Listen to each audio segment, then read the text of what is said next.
Okay, everyone, I'm going to explain how to use the web client for the vSphere environment. You go to this first link I've got on my page, which is https osuvpn.okstate.edu /plus scscoe plus login.html, and it will take you to our login page, and you will have you install the Cisco Anytime Secure Mobile Client. And when you're ready to connect, you will go to osuvpn.okstate.edu and you will connect.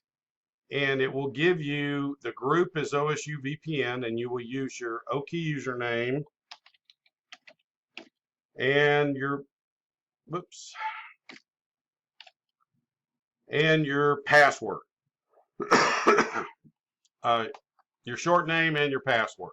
I'm not going to connect because I'm on the campus network already and I don't need to.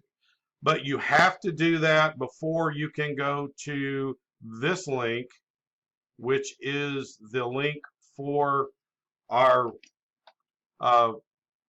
web client. So I'm going to click on a new tab and I'm going to go to that link, and hopefully it'll show me the login screen, but since I've already logged in, it may not.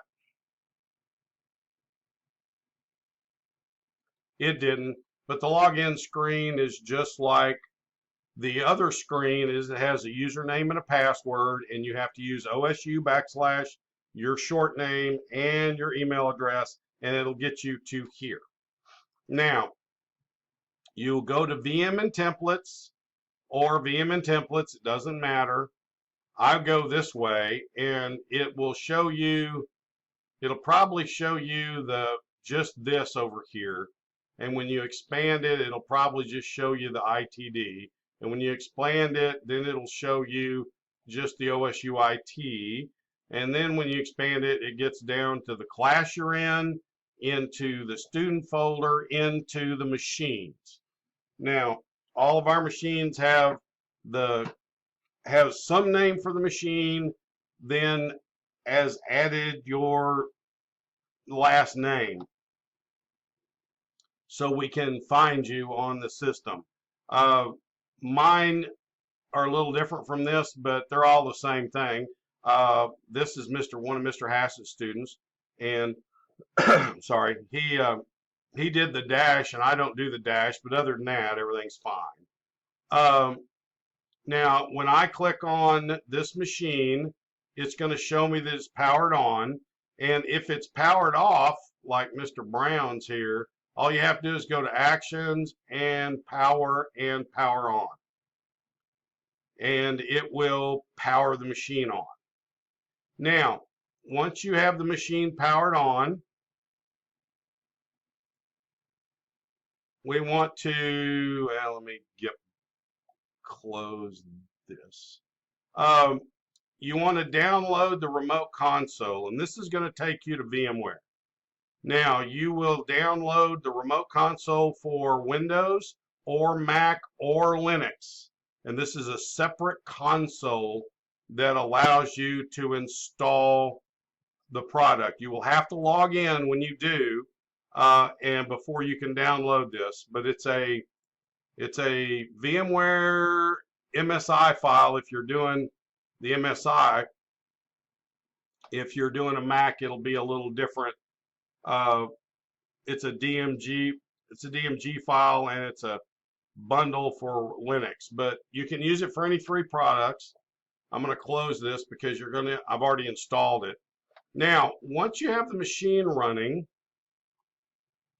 this gives you a lot of information. It tells you what the machine is, what version of ESXi we're running, which is our VM version. It's the name of the desktop, the address, the usage, memory usage, and storage usage is all here. Now, if I hit once I've downloaded and installed the console, you should be able to launch the console, and it's going to ask you, do you want me to use the VM remote console? And you're going to say, remember my choice and open link. And what it will do is it will open it in a separate window that you can size, and you will have the version of that software that you're using in here. Now, I think that's the password. It is. Okay. Once you're in here, you can use this machine just like you would use it for anything else, like you would use it on your personal machine. And you can do anything you want to on this. It has internet access. You are the administrator on these machines, so you can use anything. And I like my students to use this console because if you want to take screenshots of what you're doing, all you have to do is take an active Windows screenshot, which means hold the Alt key down on the keyboard and hit print screen, and you will only get the console box. You will get nothing else behind you. When you get through with the machine, you just close the console box, close the new page it created, and then you have to go back in here and actions and power, and you power off.